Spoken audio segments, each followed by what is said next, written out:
Hello hi dear friends, welcome back to our another video. ഇന്ന് നമ്മൾ trip പോവുകയാണ് കേട്ടോ. അപ്പോൾ ഞാനും സൈറ്റായിട്ടും വണ്ടി പനമരത്ത് വെച്ചിട്ടുണ്ട്. അളിയൻ്റെ ബാക്കിൽ വണ്ടി എടുത്ത് വന്നിട്ടുണ്ട്. അങ്ങനെ ഞങ്ങൾ അതിൽ കയറിയിട്ട് തരുവണ എത്തിയിട്ടുണ്ട് കേട്ടോ. അപ്പോൾ നമ്മളിന്ന് ട്രിപ്പ് പോകുന്നതുകൊണ്ട് തന്നെ ഫുഡൊക്കെ നമ്മൾ ഉണ്ടാക്കി കൊണ്ടുവന്നിട്ടുണ്ട് കേട്ടോ. അങ്ങനെ ഫുഡൊക്കെ എടുത്ത് പുറത്തേക്ക് വെക്കുകയാണ്. അരുണേട്ടൻ്റെ വീട്ടിലാണ് കേട്ടോ നമ്മൾ കാറ് വെക്കുന്നത്. ഇവിടെ നിന്നാണ് ട്രാവലർ എടുക്കുന്നത്, സ്റ്റാർട്ട് ചെയ്യുന്നത്. അങ്ങനെ ഞങ്ങളിതാ കൊണ്ടുവന്ന സാധനങ്ങളൊക്കെ ഇറക്കി വെച്ചിട്ടുണ്ട് കേട്ടോ. പിന്നെ നമ്മൾ വണ്ടിയിലേക്ക് സാധനങ്ങളൊക്കെ എടുത്ത് വെക്കണം, കാർ ഇവിടെ വന്ന് സൈഡാക്കി വെക്കണം. അങ്ങനെ ഇതാ ട്രാവലറിലേക്ക് എല്ലാ സാധനങ്ങളും എടുത്ത് വെക്കുകയാണ് കേട്ടോ. എല്ലാവരും രാവിലെ പുലർച്ചയ്ക്ക് 4:30 എണീച്ചതാണേ. അതുകൊണ്ട് തന്നെ ഇതാ എല്ലാവർക്കും ഉറക്കക്ഷീണം, കുട്ടികൾക്കൊന്നും മാറിയിട്ടില്ല കേട്ടോ. പിന്നെ നമ്മളിതാ അടുത്ത ടീമിനെ കൂട്ടിയിട്ടുണ്ട്, മാമൻ്റെ മക്കളാണ്.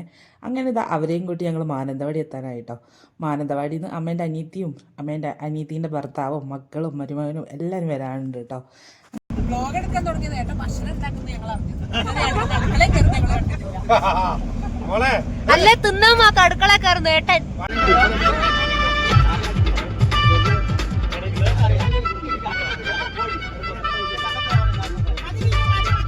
6 മണിയൊക്കെ ആയപ്പോഴത്തേക്കും ഞങ്ങൾ കാട് കടന്നിട്ടുണ്ട് കേട്ടോ. അതായത് ബാവലി വഴിയാണ് പോയത്. കാട് പാസ് ചെയ്തുകൊണ്ടിരിക്കുകയാണ് കേട്ടോ. അപ്പോഴാണ് ഈ അടിപൊളി ബ്യൂട്ടിഫുൾ ആയിട്ടുള്ളൊരു സൺറൈസ് കാണുന്നത്. ലൈഫിൽ ആദ്യമായിട്ടാണ് കേട്ടോ ഇങ്ങനത്തെ സൺറൈസ് എക്സ്പീരിയൻസ് ചെയ്യുന്നത്. പിന്നെ ഇതാ കുറേ മൃഗങ്ങളും എല്ലാവരും ഉണ്ടായിരുന്നു കേട്ടോ റോഡിൽ തന്നെ. രാവിലെ ആയതുകൊണ്ട് സൈത്തേട്ടനെ കുക്കിങ്ങും കാര്യം പറഞ്ഞിട്ട് എല്ലാവരും കളിയാക്കുന്നുണ്ടായിരുന്നു. പിന്നെ ഇതാ പാട്ടായി, ഡാൻസായി, കളികളായി കേട്ടോ. ഞങ്ങളിതൊക്കെ കേട്ടിരിക്കുകയാണ്. പണ്ട് വീട്ടിൽ ലളിതഗാനത്തിന് 1ാം സമ്മാനം കിട്ടിയിട്ടുണ്ട് കേട്ടോ. അതാണ് വെച്ച് കാച്ചിക്കൊണ്ടിരിക്കുന്നത്. പിന്നെ സൈത്തേട്ടനും പാട്ടൊക്കെ തുടങ്ങി. അങ്ങനെ ഞങ്ങൾ ഏതോ ഒരു പമ്പിൽ നിർത്തി കേട്ടോ, പെട്രോൾ പമ്പിൽ. പിന്നെ ഞങ്ങൾ ഫുഡ് കഴിക്കുകയാണ് കേട്ടോ. ഫുഡൊക്കെ നമ്മൾ വീട്ടിൽ നിന്ന് ഉണ്ടാക്കിക്കൊണ്ട് വന്നതാണ്. അമ്മ ചിക്കൻ കറി വെച്ചു, മീൻ കറി വെച്ചു, ഞാൻ ചപ്പാത്തി ചുട്ടു. ചപ്പാത്തി വാങ്ങിയതാണ് കേട്ടോ. പിന്നെ അമ്മേൻ്റെ അനിയത്തി ചോറ് വെച്ചു, മാമൻ്റെ മോള് ഉപ്പേരി കൊണ്ടുവന്നു, അച്ചാറ് കൊണ്ടുവന്നു, എല്ലാം കൊണ്ടുവന്നിരുന്നു കേട്ടോ. അപ്പോൾ അതൊരു അടിപൊളി വൈബാണ്. ഇതൊക്കെ എക്സ്പീരിയൻസ് ചെയ്യേണ്ടത് തന്നെയാണ് കേട്ടോ. പിന്നെ നല്ല വെയിലായിരുന്നു, നല്ല തണുപ്പും നല്ല വെയിലും കൂടി ഒരു മിക്സ്ഡ് കാലാവസ്ഥയാണ്. അങ്ങനെ ഞങ്ങൾ അവിടെ നിന്ന് ഞങ്ങൾ ഫസ്റ്റ് ഡെസ്റ്റിനേഷനിലേക്ക് യാത്ര തിരിച്ചിട്ടുണ്ട് കേട്ടോ വീണ്ടും. പിന്നെ ഞങ്ങളിതാ കുറച്ച് പാട്ടും ഡാൻസും കളികളും ഒക്കെ ആയിട്ട് സമയം പോകുന്നതേ അറിഞ്ഞിട്ടുണ്ടായിരുന്നില്ല കേട്ടോ. ചെറിയ കുട്ടികളുണ്ടെങ്കിൽ പോലും ആരും ഒന്ന് കരയുകയോ ഒന്നും യാത്രയ്ക്ക് ഒരു വിധ ബുദ്ധിമുട്ടും ഉണ്ടായിരുന്നില്ല കേട്ടോ. എല്ലാവരും നല്ല എൻജോയ് ചെയ്തിട്ടുണ്ടായിരുന്നു. മക്കളൊക്കെ പുറത്തേക്ക് നോക്കി കാഴ്ച കണ്ടുകൊണ്ടിരിക്കുകയാണ് കേട്ടോ. പിന്നെ ഞങ്ങൾ ഒരു 10 മണിയോടുകൂടി ഫസ്റ്റ് ഡെസ്റ്റിനേഷനിൽ എത്തി കേട്ടോ. നമ്മൾ ആദ്യം സൂയിലേക്കാണ് പോയിട്ടുണ്ടായിരുന്നത്. പകുതി പേര് ഇവിടെയൊക്കെ 2-3 വട്ടം വന്നതാണ് കേട്ടോ. പ്രത്യേകിച്ച് സൈത്തേട്ടൻ എപ്പോഴും വരാറുണ്ട് കേട്ടോ. ഇടയ്ക്കിടയ്ക്ക് കഴിഞ്ഞ മാസം കൂടി വന്നിട്ടേ ഉണ്ടായിരുന്നുള്ളേ. മൈസൂർ സൂയിൽ ഞാൻ ഫസ്റ്റ് ടൈമാണ് കേട്ടോ. ഞാൻ ട്രിവാൻഡ്രത്തൊരു സൂയിൽ പോയിരുന്നേ കുറച്ച് മുൻപ്. പിന്നെ ഇതാ അമ്മയും അമ്മേൻ്റെ അനിയത്തിയും എല്ലാവരും കൂടി കണ്ടു നിൽക്കുകയാണ് കേട്ടോ. നമുക്കൊക്കെ നല്ല ഇഷ്ടപ്പെട്ട മൃഗങ്ങളെ കാണാൻ നല്ല ക്യൂട്ടായിട്ടുണ്ട് കേട്ടോ. പിന്നെ അമ്പാടി ഇതാ എന്നോട് കുറച്ച് വർത്തമാനങ്ങളൊക്കെ പറഞ്ഞുകൊണ്ടിരിക്കുകയാണ്. ആനേനെ കളിച്ചതാണ്.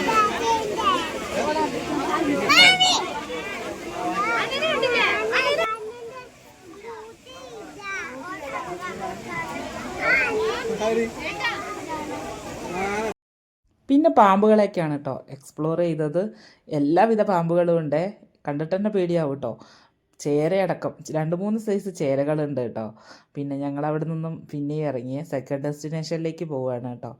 അങ്ങനത്തെ ടൗൺ വഴി പാസ് ചെയ്യുകയാണ്. പിന്നെ നമ്മൾ പാലസിലേക്കാണ് കേട്ടോ പോയത്. പാലസ് എല്ലാവരും കണ്ടതാണ്. 2-3 പേര് മാത്രമേ കാണാതെ ഉണ്ടായിരുന്നുള്ളൂ. ബാക്കി എല്ലാവരും പുറത്തുനിന്നും അവർ കയറി കേട്ടോ. പിന്നെ നമ്മളിതാ പാർക്കിങ്ങിൻ്റെ അവിടെ നിന്ന് തന്നെ ഫുഡ് കഴിക്കുകയാണ് കേട്ടോ. ചിക്കൻ കറി, ചൂരക്കറി, പയറുപ്പേരി, ചമ്മന്തി, അച്ചാറ്, മോര് കറി എല്ലാം ഉണ്ടായിരുന്നു കേട്ടോ. നമ്മൾ തന്നെ കൊണ്ടുവന്ന് നമ്മൾ തന്നെ കഴിക്കുന്നത് ഒരു അടിപൊളി വൈബാണ്. ട്രിപ്പ് പ്ലാൻ ചെയ്യുമ്പോഴേ നമ്മൾ വിചാരിച്ചതാണ് കേട്ടോ ഫുഡ് എന്തായാലും നമ്മൾ ഉണ്ടാക്കി കൊണ്ടുപോകാമെന്ന്. അവിടെയുള്ള ഫുഡ് മക്കളൊക്കെ ഉള്ളതുകൊണ്ട് തന്നെ ചിലപ്പോൾ എന്തെങ്കിലും ഹെൽത്ത് ഇഷ്യൂസ് ഉണ്ടായല്ലോ എന്ന് വെച്ചിട്ടാണ് കേട്ടോ ഫുഡ് നമ്മൾ ഉണ്ടാക്കി കൊണ്ടുപോയത്. പിന്നെ പാലസിലെത്തിയപ്പോൾ നമ്മൾ നല്ല രീതിയിലൊന്ന് പറ്റിക്കപ്പെട്ടു കേട്ടോ. ചതിക്കപ്പെട്ടു എന്ന് തന്നെ പറയാം. ചന്ദനത്തിരിയാണ് കേട്ടോ ഇത്. 100 രൂപയ്ക്ക് 4 ചന്ദനത്തിരി കേട്ടോ. കേട്ടപാടെ അമ്മ അത് വാങ്ങിയിട്ടുണ്ടായിരുന്നേ. വലിയ ബാർഗെയിൻ ചെയ്യാനൊന്നും നിന്നിട്ടുണ്ടായിരുന്നില്ല. പിന്നെ എന്താ സംഭവിച്ചതെന്ന് വെച്ചാൽ അമ്മേൻ്റെ അനിയത്തി വാങ്ങിയത് 100 രൂപയ്ക്ക് 6 ചന്ദനത്തിരി കേട്ടോ. പിന്നെ അത് അമ്മേൻ്റെ അനിയത്തിൻ്റെ മോൻ ചന്ദനത്തിരി വാങ്ങിയത് 8 ചന്ദനത്തിരി 100 രൂപ കേട്ടോ. അങ്ങനെ അമ്മയ്ക്ക് നഷ്ടമായത് ഡബിളാണ് കേട്ടോ. നമ്മൾ 4 വാങ്ങിയ സ്ഥിതിക്ക് അവർ 8 വാങ്ങിയേ. പിന്നെ നമ്മുടെ ചങ്ക് പൊട്ടാതിരിക്കുക. അങ്ങനെ ഞങ്ങൾ അവിടെ നിന്നും അടുത്ത സ്ഥലത്തേക്കാണ് കേട്ടോ പോകുന്നത്. മൈസൂർ റെയിൽ മ്യൂസിയത്തിലേക്കാണ് പോകുന്നത്. നമ്മുടെ റെയിൽവേ സ്റ്റേഷൻ്റെ അടുത്ത് തന്നെയാണ് കേട്ടോ ഇത് വരുന്നത്. ഇതിൽ എൻട്രി ഫീ എന്ന് പറയുന്നത് 50 രൂപയാണ് കേട്ടോ. പെർ ഹെഡ് 50 രൂപയാണെങ്കിലും ഒട്ടും നഷ്ടമല്ല കേട്ടോ. ഇതിൻ്റെ ഉള്ളിൽ കാണാനും നമുക്ക് എൻജോയ് ചെയ്യാനും അടിപൊളി സംഭവങ്ങളൊക്കെ ഉണ്ട്. എക്സ്പ്ലോർ ചെയ്യാൻ പറ്റിയൊരു സംഭവം തന്നെയാണ് കേട്ടോ ഇത്. പണ്ടത്തെ ഒരു മരത്തിൻ്റെ ട്രെയിനൊക്കെ ഉണ്ട് കേട്ടോ ഇതിൻ്റെ ഉള്ളിൽ. പോരാത്തതിന് ഈ 50 രൂപ വെച്ചിട്ടുണ്ടെങ്കിൽ നമുക്ക് ടോയ് ട്രെയിനിലും കൂടി കയറാം കേട്ടോ. നമ്മൾ ഊട്ടിയിലൊക്കെ പോകുമ്പോൾ കാണുന്ന ടോയ് ട്രെയിൻ തന്നെയാണ്. അങ്ങനെ ഞങ്ങളെല്ലാവരും കൂടി ടോയ് ട്രെയിനിൽ കയറിയിട്ടുണ്ട് കേട്ടോ. നല്ല രസമുണ്ടായിരുന്നേ. 2 ട്രിപ്പാണ് കേട്ടോ ഇവരിതുകൊണ്ട് അടിക്കുക. ചെറിയൊരു റെയിൽവേ സ്റ്റേഷനൊക്കെ സെറ്റപ്പ് ആക്കിയിട്ടുണ്ട് കേട്ടോ. അതെന്തായാലും കാണാൻ അടിപൊളിയാണ്. പിന്നെ പഴയ ട്രെയിനുകളും അതിൻ്റെ ബോഗികളും ഒക്കെ ഇവിടെ ഉണ്ട് കേട്ടോ. പെയിൻ്റ് അടിച്ച് പുത്തനാക്കിയിട്ട്. ഇതിൻ്റെ തൊട്ടടുത്ത് തന്നെ ഒരു റിയൽ ആയിട്ടുള്ളൊരു റെയിൽവേ സ്റ്റേഷനും കൂടി ഉണ്ട് കേട്ടോ. മൈസൂർ റെയിൽവേ സ്റ്റേഷനാണെന്ന് എനിക്ക് തോന്നുന്നത്. ഇതാണ് കേട്ടോ ആ റെയിൽവേ സ്റ്റേഷൻ. പ്ലാറ്റ്ഫോം ഇവിടെ നിന്ന് നമുക്ക് കാണാൻ പറ്റും കേട്ടോ. അങ്ങനെ ഞങ്ങളിതാ അതിലത്തെ ട്രിപ്പടിയൊക്കെ കഴിഞ്ഞു കേട്ടോ. പിന്നെ നേരെ അതിൻ്റെ സ്റ്റേഷനിലേക്ക് നിർത്താൻ പോവുകയാണ്. ഇവിടെ നിന്ന് ഞങ്ങൾ കുറച്ച് പിന്നെ ഫോട്ടോസും കാര്യങ്ങളും ഒക്കെ എടുത്തിട്ടുണ്ടായിരുന്നേ. ഇനി നമ്മുടെ 4th ഡെസ്റ്റിനേഷനിലേക്കാണ് കേട്ടോ പോകുന്നത്. ഇത് പയനയാണ്, പയന മ്യൂസിയം. ഇത് ലേഡീസിനൊന്നും വലിയ ഇഷ്ടപ്പെട്ടില്ല കേട്ടോ. കാരണം വണ്ടി ഇഷ്ടപ്പെടുന്നവർക്ക് ഇത് ഇഷ്ടപ്പെടുന്നുണ്ടായിരുന്നില്ല. സൈതേടനൊന്നും ഇത്രയും ഡെസ്റ്റിനേഷനിൽ പോയിട്ടും എവിടുന്നും ഒരു ഫോട്ടോ പോലും എടുക്കുന്നത് ഞാൻ കണ്ടിട്ടുണ്ടായിരുന്നില്ല കേട്ടോ. പക്ഷേ ഇവിടെ എത്തിയപ്പം ഇവർ ഫുൾ ആക്റ്റീവായിട്ടുണ്ട് കേട്ടോ.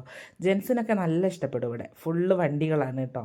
നമ്മുടെ 1920 അതിന് മുൻപും അതിന് ശേഷവും 1967 80 എല്ലാവിധ പാസ്റ്റിലെ വണ്ടികളും ഇവിടെ ഉണ്ട് കേട്ടോ.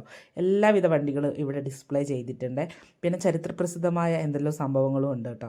നമ്മുടെ ആർമിക്കാരുടെ ട്രക്ക്, അവരുടെ ഉപകരണങ്ങൾ, പഴയ ലോറി, പിന്നെ പഴയ ബൈക്കുകൾ, ബുള്ളറ്റുകൾ, അങ്ങനത്തെ സംഭവങ്ങൾ, വണ്ടിയായിട്ട് സംബന്ധിച്ച എല്ലാ സംഭവങ്ങളും ഇതിൻ്റെ ഉള്ളിലുണ്ട് കേട്ടോ. കൂടാതെ തന്നെ ഇവിടെ ഒരു മ്യൂസിയം കൂടിയുണ്ട്. മഞ്ജുഷ എന്നെന്തോ പറഞ്ഞാണ് കേട്ടോ അതിൻ്റെ പേര്.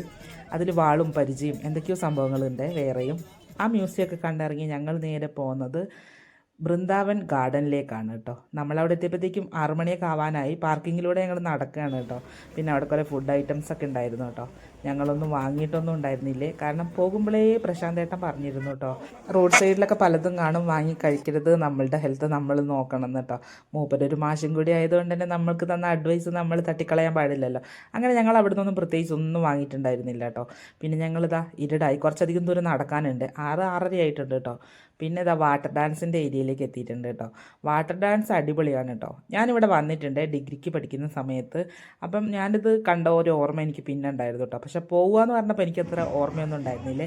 അവിടെ എത്തിക്കഴിഞ്ഞത് കണ്ടപ്പോഴാണ് കേട്ടോ ഇവിടെ ഞാൻ വന്നിട്ടുണ്ടല്ലോ എന്ന് ആലോചിക്കുന്നത്. അങ്ങനെ ഞാൻ കഴിഞ്ഞു കേട്ടോ. നമ്മളിന്ന് 6 ഡെസ്റ്റിനേഷൻ കവർ ചെയ്ത് അത് കഴിഞ്ഞിട്ട് ഫുഡ് കഴിക്കാൻ നിൽക്കുകയാണ് കേട്ടോ. മഹാരാജ റെസ്റ്റോറൻറ്റിലേക്കാണ് നമ്മൾ കയറിയത്. 5-6 റെസ്റ്റോറൻറ്റിൽ നമ്മൾ ചോദിച്ചിരുന്നു കേട്ടോ നമുക്ക് വേണ്ട ഫുഡ് അവിടെ ഉണ്ടോയെന്ന്. അവിടെ ഉണ്ടായിരുന്നില്ല. അങ്ങനെ ഞങ്ങൾ ഫൈനലി കയറിയതാണ് കേട്ടോ ഇവിടെ. ഇത് കഴിഞ്ഞാൽ പിന്നെ അങ്ങോട്ടേക്ക് ഇനി കാടാണെങ്കിലോ എന്ന് വെച്ചിട്ടാണ് ഇവിടെ കയറിയിട്ടുള്ളത്. അങ്ങനെ ഞങ്ങളിതാ കഴിക്കാൻ കയറിയപ്പോൾ ചിക്കൻ ബിരിയാണി ഇല്ല, മന്തി ഇല്ല, അങ്ങനെ നമുക്ക് ഇഷ്ടപ്പെട്ട ഒന്നും അവിടെ ഇല്ല കേട്ടോ. പിന്നെ കുറച്ച് ചിക്കൻ നൂഡിൽസും അൽഫാമും ഗീ റൈസും കോളിഫ്ലവറും പൊറാട്ടയും മീൻകറിയും, അങ്ങനെ പലർക്കും പലതും ഇഷ്ടപ്പെട്ടത് അതൊക്കെയാണ് കേട്ടോ കഴിച്ചിട്ടുണ്ടായിരുന്നത്. അങ്ങനെ ഞങ്ങൾ അവിടെ നിന്ന് ഇറങ്ങിയിട്ടുണ്ട്. നല്ല ഫുഡാണ് കേട്ടോ, അടിപൊളി ഫുഡ്, കേരള ഫുഡ്. അങ്ങനെ ലാലുവേട്ടനൊരു റിവ്യൂ ഒക്കെ പറഞ്ഞിട്ടുണ്ട് കേട്ടോ. പിന്നെ ഞങ്ങൾ നേരെ വണ്ടിയിലേക്കാണ്. എല്ലാവരും ടയേർഡായി കേട്ടോ. ഇന്ന് നമ്മൾ 10,000 സ്റ്റെപ്സ് ഒന്നും അല്ല കേട്ടോ, അതിനപ്പുറം കംപ്ലീറ്റ് ചെയ്തിട്ടുണ്ട്. എല്ലാവരും നല്ല രീതിയിൽ ടയേർഡായിട്ടുണ്ട്, നടന്ന് മടുത്തു കേട്ടോ. പോരാത്തതിന് നല്ല വെയിലും. പിന്നെ വണ്ടി കയറിയിട്ട് വലിയ ഒച്ച അനക്കമൊന്നുമില്ല കേട്ടോ. ഫുഡ് കഴിച്ചപ്പോഴത്തേക്ക് എല്ലാവർക്കും നല്ല ഉറക്കം വന്നേ. കാരണം തലേന്ന് പുലർച്ചയ്ക്ക് 4:30 നമ്മൾ അവിടെ നിന്ന് ഇറങ്ങിയതാണ്. അപ്പോൾ കുളിയും എല്ലാം കഴിയുമ്പോഴത്തേക്ക് 3 മണിയൊക്കെ നമ്മൾ അതിൻ്റെ മുന്നേ ഇറങ്ങിയതാണ് കേട്ടോ. അതുകൊണ്ട് തന്നെ ടയേർഡായി മടുത്തു കേട്ടോ. അങ്ങനെ ട്രിപ്പ് നമ്മുടെ ഇവിടെ കഴിയാണ് കേട്ടോ. അപ്പോൾ എന്തായാലും നല്ലൊരു അടിപൊളി ട്രിപ്പായിരുന്നു. അപ്പോൾ ചാനൽ ആദ്യമായിട്ട് കാണുന്നവരാണെങ്കിൽ ലൈക്ക് ചെയ്ത് സബ്സ്ക്രൈബ് ചെയ്യണേ. അപ്പോൾ ഇന്നത്തെ വീഡിയോ ഇത്രയേ ഉള്ളൂ. ഇനിയൊരു വീഡിയോ ആയിട്ട് വീണ്ടും വരാം കേട്ടോ. അപ്പോൾ എല്ലാവർക്കും ടാറ്റാ.